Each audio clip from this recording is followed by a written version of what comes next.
Nature's fundamental principle is efficiency, mirrored in every aspect of life and necessitated by limited resources. This efficiency extends to the laws of physics, which nature faithfully obeys. Biomimicry, a design discipline, leverages this inherent efficiency, creating sustainable solutions by emulating nature's strategies. The Shinkansen bullet train in Japan was inspired by the kingfisher's beak, optimizing energy use and reducing noise. Similarly, the Eastgate Centre in Zimbabwe, consuming 90% less energy for ventilation, mimicked the termite's mound's temperature regulation.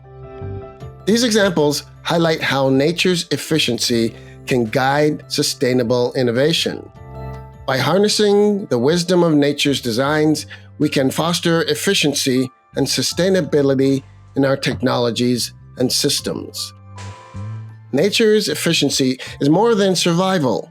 It's a guiding principle towards a symbolic and sustainable future. And that is samurai thinking. Don't settle. Do work you love. Monetize your story. Design your future.